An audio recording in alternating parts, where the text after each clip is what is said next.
tumekuja mbele yenu kwa nia moja kuzungumza na ninyi kwa wakati, lakini ili tuweze kutekeleza na kujulishana mawili matatu, ni nini ushauri wa chama chetu cha wanasheria wa Tanganyika katika haya yanayoendelea.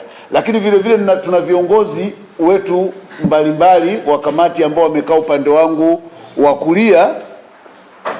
Kwa hiyo sitawataja kwa majina mmoja mmoja, lakini wako upande wa kulia. Nadhani labda mnawaona wamekaa, ni viongozi wetu, wataalamu wa kamati husika. Karibuni sana, nashukuru kwa kuja. Ndugu waandishi wa habari, tumewaita leo hapa ili kuweza kuzungumza nanyi kama utekelezaji wa maagizo ya mkutano mkuu wa chama cha mawakili wa Tanganyika. Kama mnavyojua, chama cha wanasheria wa Tanganyika ni taasisi ya kitaaluma iliyoanzishwa kwa mujibu wa sheria kwa lengo la kulinda na kuendeleza taaluma ya sheria, kuhakikisha utawala wa sheria unazingatiwa, pamoja na kutetea haki za binadamu na upatikanaji wa haki kwa wananchi wote. Kwa msingi huo, TLS ina wajibu wa kutoa maoni huru na ya kitaaluma kuhusu masuala yanayogusa haki, sheria na utawala bora nchini. Katika muktadha huo, TLS imefanya tathmini ya taarifa ya tume iliyoongozwa na Jaji Mkuu mstaafu Mohamed Othman Chande kuhusu matukio ya ghasia yaliyojitokeza wakati na baada ya uchaguzi mkuu wa Oktoba 2025. Taarifa hiyo ilitolewa tarehe 23 Aprili mwaka 2026 na baadaye kufuatia ufafanuzi au iliyoitwa ufafanuzi wa ziada tarehe 28 Aprili 2026. Kwa sababu ya uwingi, mimi kwa idhini ya baraza la uongozi nitazungumza kwa ufupi, kwa muhtasari, lakini vile vile tutawapa nakala ya mambo yote yaliyojadiliwa kwa kina. Kwa kila mmoja atapata nakala aliyopo hapa kwa wale waandishi wetu wa habari, ili muweze kupata kwa kina ni nini tumezungumza, kwa sababu hizi kurasa ziko zaidi ya karibu 20 au karibia 20. Kwa hiyo tuliona kwamba kuokoa muda, na tunatambua mna majukumu mengine, basi ni jaribu kuparaphrase kile tulichoazimia kama uongozi. TLS inaeleza kuwa tathmini yake imekumbwa na changamoto kubwa kutokana na kutopatiwa au kutokutolewa kwa ripoti ya tume, kwa sababu ambazo wote mlizisikia, jambo ambalo kwa mtazamo wetu ni kinyume na misingi ya uwazi, haki ya kupata taarifa kwa mujibu wa Katiba ya Jamhuri ya Muungano wa Tanzania. Kutokana na hali hiyo, uchambuzi umejikita katika hotuba ya mwenyekiti wa tume na maelezo ya baadaye yaliyotolewa kwa umma. Ndugu wanahabari, kama ambavyo wote tunakumbuka kwamba tume ilikuwa na majukumu yaliyoongozwa na hadidu za rejea, ikiwemo kuchunguza chanzo cha ghasia za uchaguzi; pili, kubaini wahusika na malengo yao; tatu, kutathmini madhara yaliyotokea; nne, kuchunguza hatua zilizochukuliwa na mamlaka; tano, kutoa mapendekezo ya kuimarisha utawala wa sheria, haki za binadamu na maridhiano kitaifa. Hata hivyo, TLS inaona kuwa utekelezaji wa majukumu haya haukufikiwa ipasavyo kutokana na mapungufu makubwa yaliyojitokeza. Chanzo cha ghasia na tathmini ya TLS. TLS inaeleza kuwa chanzo cha ghasia hizo si tukio la ghafla, bali ni matokeo ya mkusanyiko wa matatizo ya muda mrefu ndani ya nchi, ikiwa ni pamoja na mapungufu katika mfumo wetu wa uchaguzi, kukosekana kwa uwajibikaji wa taasisi za dola, malalamiko ya muda mrefu kuhusu haki za binadamu, kushindwa kwa mahakama kutekeleza ipasavyo dhima ya check and balances, ule mlinganyo wa kimamlaka katika mihimili, kutizamana, huyu anafanyaje kazi, huyu anatekelezaje. Pale kulikuwa na changamoto ambayo hususan kwenye masuala ya enforced disappearances na watu kukamatwa na kupotezwa. Kwa hiyo ilikuwa ni sehemu yenye changamoto, lakini kukandamizwa kwa uhuru wa kisiasa na kiraia, wengi wanasema civic space, ile hali ya kuminywa kwa hili eneo, tunafikiri ni moja ya mambo yaliyopelekea kile kilichotokea. Kwa hiyo kilichojitokeza Oktoba 29 kilikuwa ni muunganiko wa haya yote. Kwa hiyo na pale ilitokea ni namna tu kama climax, lakini yale yaliyopelekea kwa maoni ya TLS ni haya tu, pamoja na mengine ni haya tuliyoyataja. TLS inaeleza kuwa serikali ilipuuzia kwa muda mrefu ushauri wa wadau kuhusu umuhimu wa mageuzi ya kikatiba na kisheria, jambo lililosababisha hasira na hatimaye mlipuko wa vurugu. TLS ni moja ya wadau wakubwa ambao walijaribu kushauri mapema kabisa kabla mambo hayajaharibika, lakini changamoto kubwa ni kwamba maoni yetu kama TLS ni kwamba serikali ilikuwa haisikilizi, na hata ilipokuwa ikifanya mabadiliko ya kisheria ikiwemo sheria ya uchaguzi ilikuwa haiendi kuzungumzia kiini au dhima ya kweli ya hitaji la watu. Ilikuwa ikifanya mambo kama kuremba au kutimiza tu kwamba tumebadilisha sheria, lakini ukweli ilikuwa haigusi kile kinacholalamikiwa na watu. Kwa hiyo ilipelekea watu kuwa katika hali ya kukata tamaa, hali ya hasira, na kila mmoja kuona njia pekee ya kufanya ni kutafuta namna ya kueleza hisia zake kwa namna iliyojitokeza. Lakini tulisikiliza hotuba ya Jaji Chande wakati akitoa taarifa yake, lakini kuna mambo kadhaa ambayo kama TLS tuliyabaini, mambo yasiyopungua takribani 7 ambayo TLS iliyabaini. Jambo la kwanza ni ukosefu wa uchunguzi wa kina, kinyume na adudi za rejea walizopewa. Tume imetoa maelezo yasiyo na uthibitisho wa kutosha kuhusu mambo nyeti kama utekaji, kupotea kwa watu na mauaji, huku ikitegemea zaidi taarifa za vyombo vya dola bila uchunguzi huru. Moja ya jambo hili ni kusema watu wamekufa, wako mochwari, alafu wakapotea. Tume inaishia hapo hapo bila kufafanua au kwenda zaidi nini kifanyike au nini kilijiri, walitokaje mochwari, nani aliyekuwepo mochwari. Kwa hiyo sisi, yawezekana taarifa yetu iko hapa kwa sababu hatukupata, yawezekana hichi labda kiko ndani ya ile ripoti tungeweza kukiona, lakini sisi tunazungumza kwa muktadha wa hotuba tuliopewa.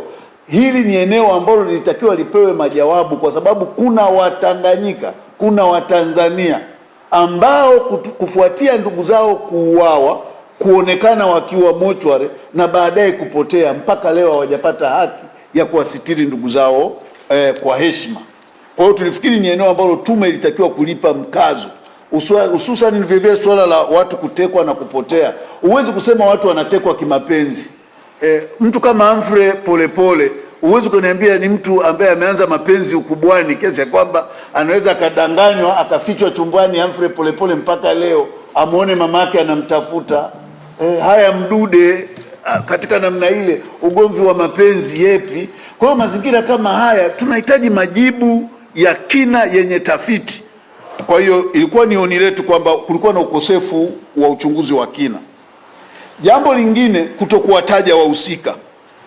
Pamoja na kukiri uwepo kwa vitendo vya uhalifu mkubwa, tume haijabainisha nani walihusika wala kutoa mapendekezo ya hatua za kisheria dhidi yao, jambo ambalo lilikuwa kwenye hadidu zao za rejea. Kwa hiyo tutarajia tume ituambie, sio tena iseme kama ilivyofanya. Vile vile ukosefu wa uwajibikaji. Tume imekwepa kueleza kuhusu uwajibikaji wa viongozi wa juu na badala yake kuelekeza lawama kwa watendaji wa chini, jambo ambalo TLS haikubaliani nalo. Tumeona tume ikijaribu kuonyesha kwamba polisi akipewa silaha anatakiwa aitumie ile silaha kikamilifu, akifanya vinginevyo yeye anawajibika personal. Sasa iliendaje kule tume bila kutuambia viongozi walioruhusu watoke na zile silaha kwenda kwenye zoezi la uchaguzi? Nini kilitokea? Watu waliotekwa, nini kilitokea? Haya ni maeneo ambayo tume ilitakiwa kuja na majawabu, lakini badala yake hakuna kitu cha msingi ambacho umma ulikipata. Jambo lingine ni mkanganyiko wa kitakwimu. Takwimu za tume zinatia shaka, hususan baadhi ya maeneo ni kwamba ukilinganisha vifo, ukilinganisha majeruhi na baadhi ya maeneo yanayotajwa na baadhi ya maeneo kutokutajwa kabisa, ambayo yalionyesha kulikuwa na hali kubwa ya mauaji na ukiukwaji wa haki za binadamu wakati wa maandamano na ushughulikiwaji wa waandamanaji. Kwa hiyo tulifikiri kwamba ili changamoto za kitakwimu zinatakiwa zifanyiwe kazi ili ziweze kureflect ukweli wa kile kilichojiri. Tunaamini kwamba takwimu zile sio sahihi na hazionyeshi kwa usahihi kile kilichotokea kuanzia kabla, wakati na baada ya uchaguzi. Kukosekana kwa uwazi katika masuala muhimu yaliyoambatana na zoezi hili lote la upigwaji risasi wananchi kwa sababu zozote zile na miingiliano ya hatua zilizoambatana na jambo hilo, mambo ambayo TLS inayaangalia na kujiuliza, ambayo tume haijatuambia chochote. Nani alizima mitandao? Nani alitoa agizo la mtandao kuzimwa? Kuzimwa kwa mtandao kulisababisha hasara kiasi gani ya kiuchumi na kiujamii, na mchango wake ulikuwa upi katika kuwazuia wananchi na majeruhi kufikia huduma stahiki za kunusuru maisha yao? Tulitarajia tume ije na jambo katika eneo hilo. Kwa bahati mbaya hatujasikia lolote. Utekaji na upotezwaji wa raia, tumeona tume imezungumzia sana swala la polisi na ikaegemea taarifa pekee za polisi ambazo kimsingi tunafikiri hazikutenda haki katika kuzungumzia masuala ya utekaji katika uhalisia wake. Mkikumbuka kwamba TLS ni moja ya wadau ambao tulitoa taarifa kwa umma na iko wazi kwa vyombo vyote ya watu kutekwa. Katika taarifa ya TLS inaonyesha watu kutekwa, utakuta watu zaidi ya 9 walitekwa na vyombo vya dola vikakana kuwa nao, baadaye wakakutikana polisi kwenye vyombo hivyo vya dola. Kwa hiyo tume inapokwepa eneo kama hili na kutokulizungumza au kulichunguza kwa makini, ndio jambo linalopelekea wananchi kuzidi kuwa na tashwishwi na inazidi kuchochea hasira kwa umma. Hatujajibiwa mpaka sasa nani alitoa amri za matumizi ya nguvu kiasi kile. Nani alitoa amri hilo? Hilo swali halijajibiwa. Tutarajia tume ituambie kuhusu hilo. Nani alihusika na vifo vya raia? Nani alihusika na vifo hivi vya raia? Kwa sababu yawezekana tulikupiga risasi kwa sababu ulikuwa unaandamana. Haya, maiti alikuwa na kosa gani mpaka kupotea mochwari? Umeshamuua, umempeleka mochwari, alikuwa na kosa gani? Tume haijatujibu kwamba maiti zile labda zilileta maandamano au zilileta vurugu kule mochwari kiasi kwamba zikalazimika zingine zikimbie au zikimbizwe au zifanye. Haya mambo lazima yajibiwe. Huu ni uhai. msimamo wetu kama TLS kwamba huu ni uhai. Tume ilitakiwa kujibu haya ili kuondoa tashwishwi katika mioyo ya Watanzania. Vile vile suala la ukiukwaji wa haki za binadamu, tume imedogosha madai ya utesaji,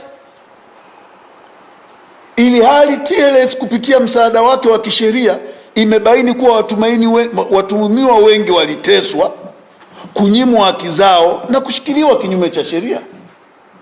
Wengi mliona watu wamefika wamevunjwa mikono, wengine wamefungwa na katani. Wewe umewahi kuona mtu amevunjwa mikono amefungwa na katani na miti? Mwingine yuko uchi kafika na boksa mahakamani.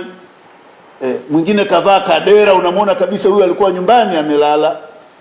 Kakurupuliwa mwanamke hajasitiriwa, anafikishwa mahakamani. Kuna watu hawawezi kutembea, wamevunjwa miguu yote miwili, wengine wamevunjwa mikono. Tume haijasema chochote kuhusu ukiukwaji huu mkubwa.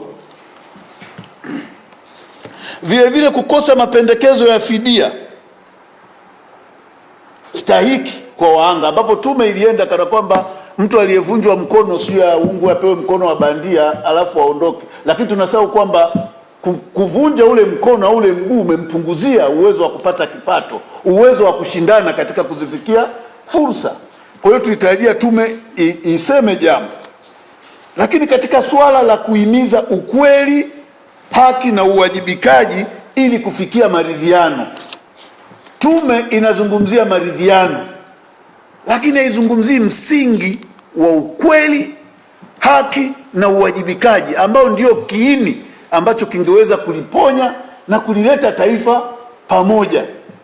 TLS tunaamini kwamba tukiwa na ukweli kwamba samahani, mimi ndio nimefanya jambo fulani, ninawajibika kwa hili, ile ni hatua kwenda uponyaji wa taifa. Lakini kumekuwa na hali ya state of denial, yani kila mtu anakataa, na shutuma kubwa zimekuwa zikielekezwa kwa vijana, wengine wanaita Gen Z vijana, jambo ambalo sio kweli. Sababu zote zilizosababisha vurugu za Oktoba kama mnavyoziona ni sababu za wazee kushindwa kuwajibika na kuandaa mfumo wa kisheria. Hakuna sababu yoyote inayohusiana na vijana, kwa sababu tulizoziainisha mbele yenu kama TLS. Tume katika hotuba yake haijatoa mwongozo wa fidia, yani ule ushauri wake ueleze, yani imetoa kitu ambacho kwa kweli ukijiuliza ni kwamba they don't care what happened, jambo ambalo tunafikiri si sawa. Tunatakiwa kila mwananchi aliyeumizwa, aliyeharibiwa mali, tathmini stahiki na ya haki ifanyike na walipwe fidia. Waliopotezewa wategemezi wao waangaliwe hali zao, walipwe fidia kwa mujibu wa utaratibu. Kwa hiyo lisiwe ni jambo la kudogosha, na tusisahau kwamba TLS inachoshauri kwamba ni kweli tunahitaji kuliponya taifa kwa maridhiano, lakini kabla ya kufika hiyo hatua lazima tulei foundation, ambayo foundation iwe ni katika ukweli, haki na uwajibikaji. Ushauri na mapendekezo ya TLS. Tumesikia baada ya taarifa ile kutoka, na ili tuliseme kwamba wakati sisi tukihimiza sheria na baadhi ya maeneo ya kikanuni yafanyiwe kazi, kuna wenzetu walikuwa wanakazana tu amani na utulivu, amani na utulivu. Hawatuambii kwa nini watu walikufa. Ndio maana tunakuja na mapendekezo sasa, kwa sababu tunaona watu tena wanarudi na amani na utulivu, lakini bila kulisaidia taifa kutoka hapa lilipo katika hii changamoto. TLS, ushauri wetu, la kwanza ni kwamba taarifa ya tume ya Jaji Chande kwa namna ilivyotolewa, kwa namna ilivyosomwa na kwa maelekezo yaliyotolewa kwamba it's not for public consumption, sio kwa ajili ya umma, haiwezi kutumika kama suluhisho la mgogoro, kwa sababu hakuna tunachokijua kuhusu taarifa ile, imeenda kwa upana gani, imegusa maeneo gani. Kwa hiyo sisi kama TLS tunaamini kwamba ile haiwezi kutumika tena kama suluhisho la mgogoro uliopo hapa huu wa kidemokrasia. TLS tunapendekeza kuundwa kwa chombo huru, shirikishi na chenye kuaminika ili kuchunguza ukweli wote kwa yaliyojiri kabla, wakati na baada ya uchaguzi mkuu wa Oktoba 29. Tatu, serikali inapaswa kukiri makosa na kuwawajibisha wote waliohusika na ukiukwaji wa haki. Nimekupa mfano, maiti kupotea mochwari sio kitu cha kawaida. Watu kutandikwa risasi wakiwa majumbani mwao sio kitu cha kawaida. Kwa hiyo serikali lazima ikiri. Kukiri sio udhaifu, ni moja ya hatua ya uwajibikaji inayoleta na kuonyesha uhimilivu na kiwango cha juu cha ustaarabu katika dunia ya kistaarabu, a civilized society. Hatuwezi kuignore maelfu ya vifo kwa kupika data na kusimama juu ya maiti na miili ya ndugu zetu kana kwamba hakuna kilichotokea na walistahili kuuawa. Sisi tumeweka sheria, sheria zile zifuatwe. Anayestahili kunyongwa anyongwe kwa mujibu wa sheria. Kwa hiyo jambo letu kubwa ni kwamba kuundwa chombo huru na shirikishi.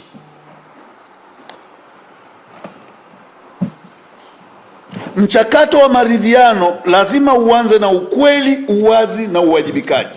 Kumekuwa na wito wa maridhiano ambako Uswahilini tunasema funika kombe mwanaharamu apite. Kwenye swala kama hili hakuna funika kombe. Kuna watu wana majonzi, hawajui watoto wao wako wapi, baba zao wako wapi, wake zao wako wapi, waume zao wako wapi. Kuna mke wa Mdude anakusikia leo unasema tuanze upya turidhiane, wakati aliona mume wake akichukuliwa pale, damu zikimwagwa kama kondoo tu pale sebuleni kwake. Katika mazingira yale utaendaje kwenye maridhiano bila kujua wenzetu wako wapi? Tujue wako wapi. Kujua wako wapi na kuwa tayari kuchukua hatua za kuwajibika itasaidia kuleta maumivu ya ghafla, lakini kuleta hatua za uponyaji kitaifa kuelekea suluhisho la kweli. Kwa hiyo ni hoja yetu sisi kama TLS kwamba mchakato wa maridhiano ni muhimu, lakini uanze na ukweli, uwazi na uwajibikaji. Waathirika wa vifo na majeruhi wanapaswa kufidiwa kikamilifu kwa mujibu wa sheria. Kuna sheria za kimataifa, tuna sheria zetu za ndani. Kwa hiyo ni muhimu wakati wa mchakato wetu wote wa kutathmini haya yaliyojiri, swala la fidia sio hisani. Lazima tutathmini uharibifu uliofanyika na tuwajibike kuhakikisha wahusika wanalipwa fidia. Jambo la 7, kuna umuhimu wa kuanza mchakato wa katiba mpya ili kuondoa migogoro hii ya kimuundo tunayoiona. Tumekuwa tukiweka viraka vingi kwenye katiba yetu kiasi ya kwamba you unpatch and patch, kiasi ya kwamba ukiitafuta katiba ya Tanzania ingekuwa ni nguo, ukimwambia mtu hiyo nguo ina rangi gani, hata nyuki anapenda maua, nadhani asingepata sehemu ya kudetect kwa sababu usingeweza kujua. Kwa hiyo tunahitaji sasa katiba itakayo reflect changamoto za kweli za nchi za kidemokrasia na haya mengine yote tuliyoyataja ya vyombo vya maamuzi, kuzungumza haki za kiraia, haki za kiuchumi, haki za kumiliki ardhi, yaani katiba ambayo ni exhaustive. Kwa sababu wengi hawaelewi kwamba wewe unaweza kumkuta Mmasai ana hasira Ngorongoro ukafikiri ni kwa sababu Mdude alitekwa Mbeya, kumbe ni kwa sababu Mmasai Ngorongoro amenyang'anywa ardhi yake, anaambiwa ondoka kwa sababu ya uwekezaji lakini anayeletwa anajenga gorofa na kukojoa anakunya kule kule mbugani. Sasa Mmasai na yule anayejenga magorofa na magari 100 anayoingia, nani anahifadhi? Shuka hapa Kigoma hapa, wananchi wanalia kila siku, wanakimbizwa. Yule unaweza ukafikiri ni kwa sababu ameandamana kwa sababu ya tume ya uchaguzi, lakini anaandamana kwa sababu ana uchungu na ardhi yake. He never feels safe. Unasema amehongwa, sio amehongwa, umemnyang'anya. Kuna mtu ardhi ndio future yake. Unamkuta mwananchi kajitahidi kasafisha eneo lake, anatafuta, unafukuza bila kufuata sheria. Tumetoa amri. Nchi unaendesha amri, wananchi hawaswagi kama kwa. Umeona ametekwa polepole, gari lake limeenda kusachiwa bila kufuata utaratibu. Ndugu wanaenda bila kufuata utaratibu. Ndugu wanaenda wanakuta gari limekwanyuliwa, milango imefungwa, nakuta gari limekwanyuliwa, milango imefunguliwa ovyo. Hatujiulizi what is happening? Mdude amekamatwa na kutekwa mara ngapi? More than 4 times. Anapigwa, anafanya nini? Hii mara ya mwisho walidhani wamemuua, wakamtupa korongoni, akaokotwa, akanusurika. We all see what happened last time. Haya, nenda kula kina Chochorino kule Mara. Na hili alichagui chama. Ninapomtaja Polepole ni kiongozi wa juu kabisa wa Chama cha Mapinduzi. Wakina Chochorino ni akina nani? CCM wale kabisa. Haya Mdude upinzani, huyu ni Chadema. Kuna mzee Kanguye, ni nani huyu? CCM. Diwani mstaafu. Kuna Azori Gwanda, CCM. Diwani mstaafu. Kuna Azori Gwanda, mwandishi wa habari. Who is safe? Haya mambo wananchi wanataka majawabu. Ndio maana ya serikali, tunalipa kodi itulinde, na taifa lolote linaanza na uhai wa watu. Kwa hiyo tunapozungumzia swala la watu kutekwa, watu wanataka majawabu, sio zile siasa za mtu eti kachukuliwa na mpenzi wake. Hakuna mtu mjinga, mwanaume mjinga unaweza ukachukuliwa na mpenzi wako eti upotee ujifiche, familia yako inalia mwaka mzima umejificha. Labda uko umeficha baba, umefichwa huko sijui Keko sijui wapi. Haiwezekani, au Tarime. Haiwezekani.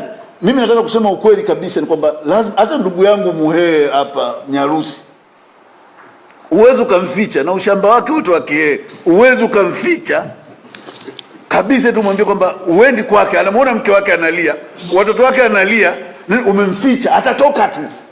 Atakwambia no it can't be, atatoka. Lakini ni mtani wangu huyu, kwa hiyo namjua ni mshamba, ndio maana nimwambia kwamba nawajua.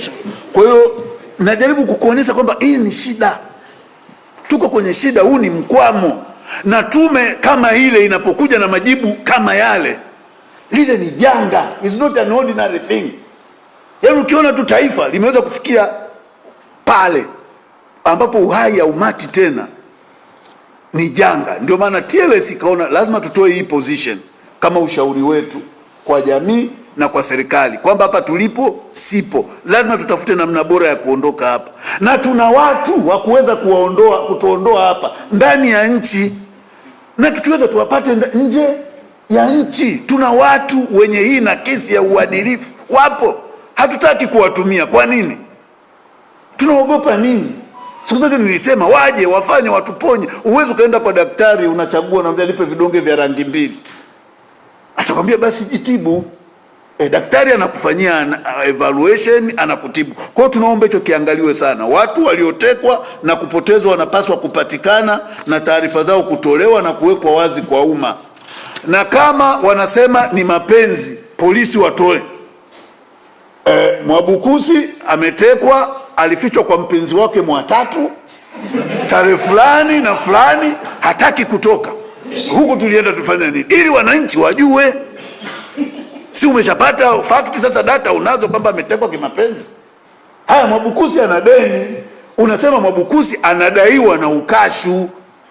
Alipofuata hili deni, tukamtafuta, tumemkuta amehamia kwenda point A, B, C, na ushahidi huu hapa. Sio speculation. Kwamba kuna umuhimu wa kuanza mchakato wa katiba mpya, ilo nimekwisha lizungumza na kuwaomba kwamba tulisimamie. Kama nilivyosema, ripoti yetu ina kurasa nyingi sana, lakini vile vile moja ya jambo lingine ambalo tuliagizwa na wenzetu tulizungumzie, ukiondoa ile tume ya Chande ambalo kama nimelieleza kwa upana na tuta circulate hii document, ni wito wetu kwa serikali. Sisi TLS tuko tayari kufanya kazi na serikali. Kama kuna chochote chanya tunachoweza kufanya kulisaidia taifa kutoka kwenye mkwamo, sisi tuko tayari kushirikiana na serikali namna ya kuwafikia wananchi, ili mradi tuongozwe kwa ukweli, haki na uwajibikaji, kwa sababu hii nchi ikipona na sisi tumepona, nchi ikiharibika na sisi tumeharibika. Kwa hiyo TLS tuko tayari kama wadau kushirikiana zote, lakini nia yetu kubwa na msimamo wetu mkubwa ni kwamba tunapofanya haya mambo tuongozwe na uadilifu na uzalendo kwa taifa.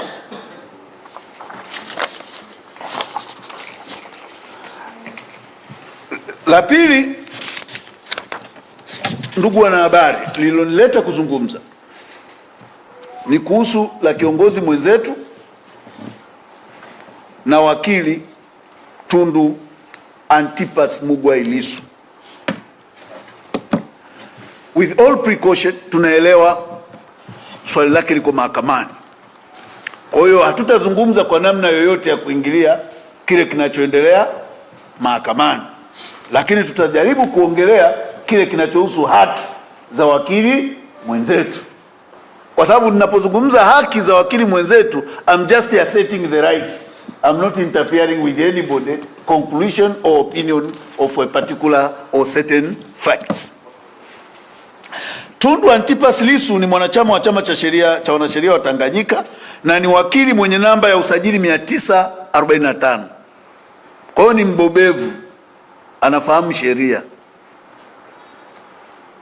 Tundu Lissu aliwahi kuwa rais wa chama cha sheria Tanganyika kuanzia mwezi Machi 2017 mpaka mwezi Septemba 2017 aliposhambuliwa na risasi ikalazimu aende nchi kwa matibabu na katika hatua za kunusuru uhai wake. Katika kutimiza haki yake ya kikatiba chini ya ibara ya 20 ibara ndogo ya kwanza ya Katiba ya Jamhuri ya Muungano wa Tanzania, Tundu Antipas Mugwai Lissu alijiunga na Chama cha Demokrasia na Maendeleo Chadema, na kupitia chama hicho alichaguliwa kuwa mbunge wa Jamhuri ya Muungano wa Tanzania kwa wakati huo, na mwaka 2025 Januari Tundu Antipas Lissu alichaguliwa kuwa mwenyekiti wa chama cha Chadema. Kwa hiyo nataka kusema wakili haruhusiwi kuwa kiongozi wa chama cha siasa pale anapokuwa kiongozi wa chama cha mawakili kama sisi mnapotuona hapa. Lakini sio, kwa mfano makamu wangu hapa anaweza akaomba ruksa, bwana nataka nikagombee CCM, nikishinda siji, nikishinda anaachia hii nafasi, kwa sababu hawezi kuwa CCM na hawezi kuwa GC. Kwa hiyo hakuna utaratibu wowote unaozuia mwanachama yoyote wa TLS kushiriki siasa kwenye chama chochote, ili mradi sio kiongozi wa baraza la uongozi. Kwa hiyo kiongozi wa baraza la uongozi anapotaka kushiriki, yeye jukumu lake ni kutoa taarifa, anakwenda kushiriki, akifanikiwa anatoka kwenye hii nafasi, anaendelea. Lakini kuwa mwanachama, hata ukiwa kiongozi wa baraza la uongozi, unaruhusiwa kuwa mwanachama wa chama chochote cha siasa. Nimeona hili niliweke wazi ili mjue. Kwa hiyo msije mkasema mbona fulani tunamjua ni wanachama fulani nini. Hapana, hawakatazwi. Tunachokatazwa ni kuwa viongozi kwenye chama cha siasa. Katika kutekeleza haki yake ya kikatiba, akiwa kama mwenyekiti wa chama hicho, amekuwa akidai mabadiliko ya sheria za uchaguzi nchini katika azma ya kuleta sheria ambazo zitahakikisha kuwa uchaguzi unakuwa huru na wa haki kwa mujibu wa ibara ya 5(1) ya katiba. Kwa hiyo kudai marekebisho ya sheria za uchaguzi, kudai uchaguzi wa haki na kidemokrasia ilikuwa ni haki yake ya kikatiba.